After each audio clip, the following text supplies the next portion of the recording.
para sa ating panalangin. Kasi paunahan mo ang ating panalangin ngayon. Manalangin tayo. Salamat po, Panginoon, sa lahat ng bagay na namimigay at sana po gabayan niyo po kami sa araw na ito. Amen.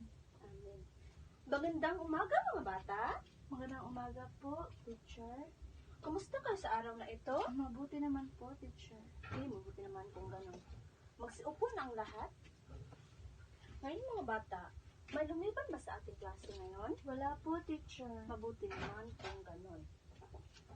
Ngayon mga bata, may gagawin tayong aktibidad. Mahahati ko kayo sa 3 pangkat. Ito ang unang pangkat, pangalawang pangkat, at pangatlong pangkat. Ang gagawin nyo ay buuin ninyo ang mga salita na nasa loob ng envelope. Pipili lamang kayo ng isang representante para pumunta dito sa harapan at ibahagi ang kanilang mga sagot. Bibigyan ko lamang kayo ng 5 minuto para sa inyong paghanda. Maliwanag ba mga bata? Opo, teacher. Okay, maaari nang magsimula.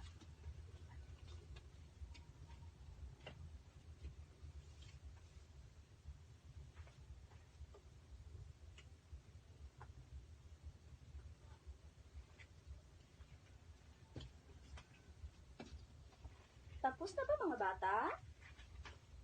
Opo, teacher. Okay. Magsimula tayo sa unang pangkat.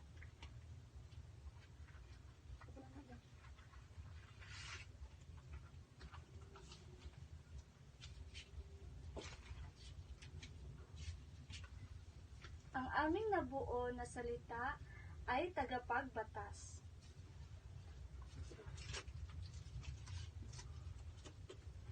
Okay, magaling. Bibigyan natin sila ng 5 bagsak.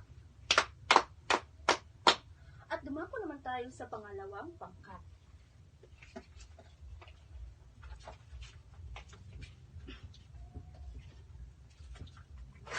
Ang aming nabuo na salita ay tagapagpaganap.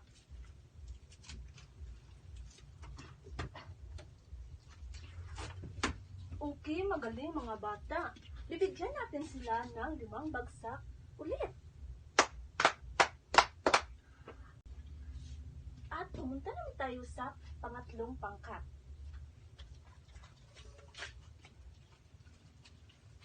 Ang aming nabuong salita ay tagapaghukom.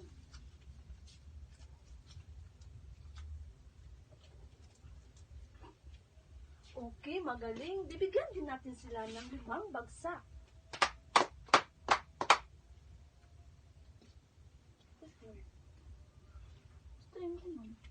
Okay, ngayon mga bata, may naobserbahan ba kayo sa ating klase ngayon? Opo, teacher. Okay, magaling no? So, ngayon mga bata, bago tayo dumako sa ating paksang tatalakayin, basahin muna natin ang pamantayan. Pakibasa mga bata. Sa loob ng silid-aralan, umupo ng maayos, itaas ang kamay kapag gustong sumagot o may katanungan. Huwag makipag-usap sa katabi. At dumako naman tayo sa ating layunin. Pakibasa mga bata. Sa loob ng itinakdang oras, ang mga mag-aaral ay inaasahang natutukoy ang kahulugan ng pambansang pamahalaan. Natatalakay ang kalagahan ng pambansang pamahalaan. Natatalakay ang kapangyarihan ng 3 sangay ng pamahalaan. Okay mga bata, naintindihan nyo ba mga bata? Opo, teacher. Ang ating tatalakayin ngayon ay patungkol sa ang pambansang pamahalaan at kapangyarihan ng mga sangay nito. Ano nga ulit ang ating tatalakayin ngayon? Ang pambansang pamahalaan at kapangyarihan ng mga sangay nito. Sa pagtatalakay natin ngayon, tatalakayin natin ang pamahalaan at ang sangay ng mga pamahalaan. Inday Melody, maaari mo bang basahin ang pamahalaan? Ang pamahalaan o gobyerno ay isang sistema ng pamamalakad ng isang bansa. Pangunahing tungkulin nito na paglingkuran at pangalagaan ang sambayanan, gabayan ang lahat ng mga gawain ng tao. Maraming salamat. Ang pamahalaan ay sistema siya sa pamamalakad ng isang bansa at pangunahing tungkulin nito ay paglingkuran at pangalagaan, gabayan ang lahat ng mga gawaing tao. At may tatlong sangay ng pamahalaan.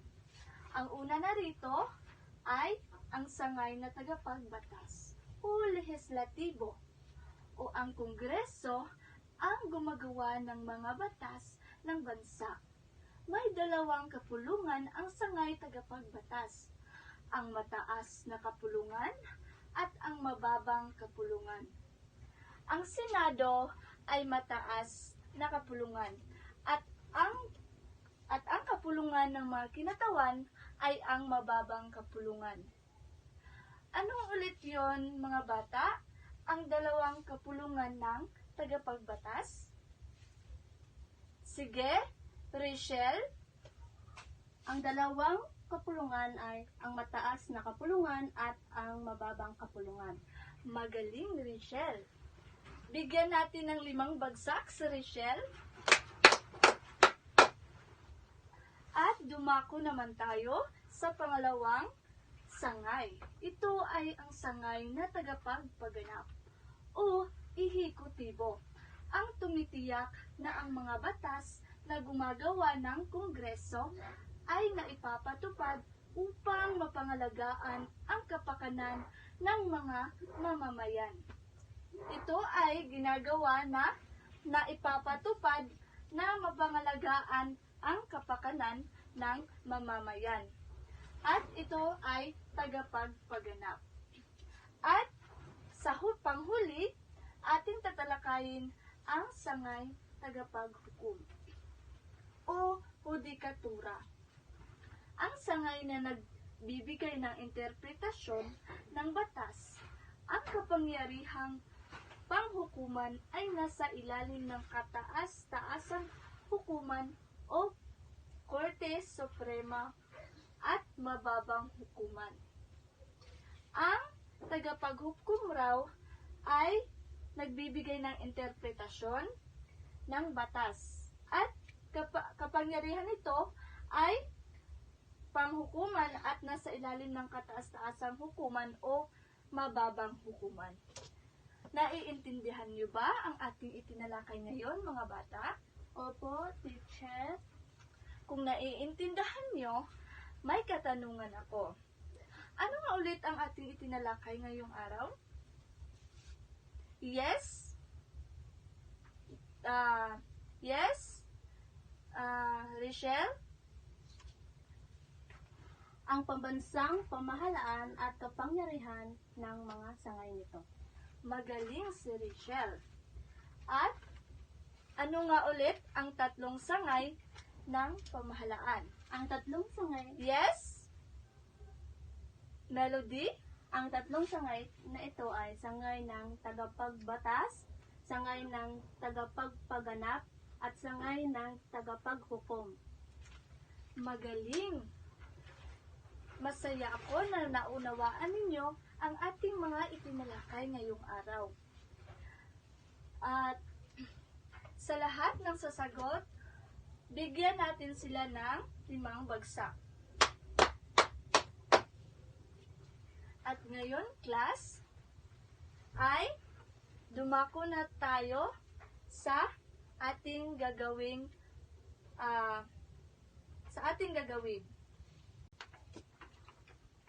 Ngayon mga bata, magkakaroon muna tayo ng maikling gawain ukol sa ating itinalakay ngayong araw. Tingnan nga natin kung mayroon ba kayong natutunan, mga bata. Ngayon, kumuha kayo ng isang buong papel at sa loob ng 5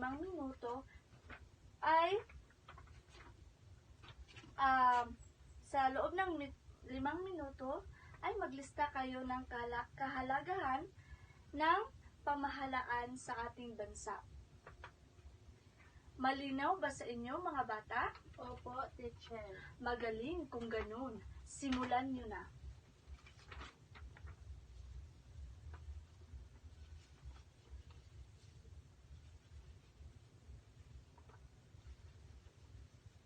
Tapos na ba, mga bata? Opo, teacher. Ipasa na ang inyong mga sinagot dito sa harap.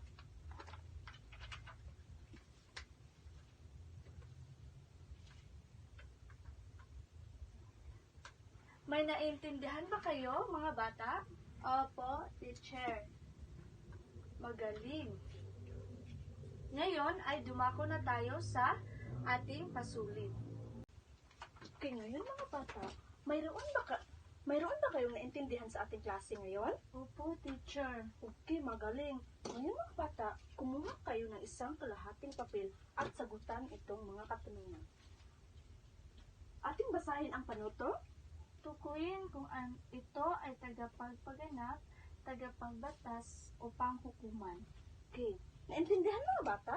Opo, teacher. Okay, maaari na kayong magsimula.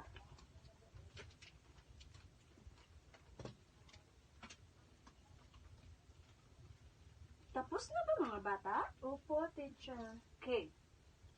Number 1, basahin niyo mga bata. Nagbibigay kahulugan sa saligang batas at sa ibang bansa. Ano ang inyong sagot nito? Tagapagbatas po, teacher. Okay, magaling. And number 2, Nagpapatupad ng batas. ano ang inyong? Tagapagpaganap, teacher. Okay, magaling. Ang pangatlo naman, Gumagawa ng mga batas para sa kapakanan ng lahat. ano ang inyong mga sagot nito? Tagapagbatas po, teacher. Okay, magaling tagapagbatas. At ang pang-apat naman, Lumulutas ng mga hidwaan na may kinalaman sa karapatan at tungkulin ng mga mamamayan. ano ang inyong mga sagot? Tagapaghukom, teacher. Okay, magaling tagapaghukom.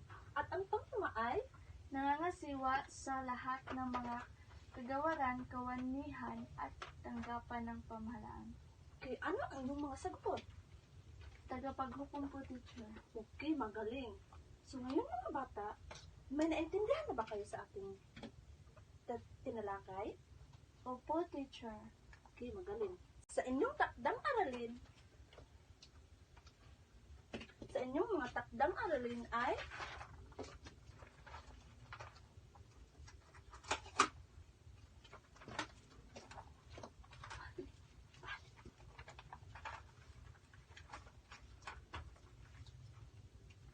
basahin mo mga bata. Ipakita sa pamamagitan ng pagguhit ng sariling political cartoons ang mga dapat gawin upang makatulong tayo sa mabuting pamamahala sa ating bansa. Lagyan ng paliwanag sa ibaba. Gawin ito sa short bond paper. Okay, magaling mga bata. Naintindihan mga bata? Opo, teacher. Wala na ba kayong mga sagot? Wala na po, teacher. Okay, magaling. So ngayon, paalam na mga bata. Paalam na po at maraming salamat po, Teacher Melody.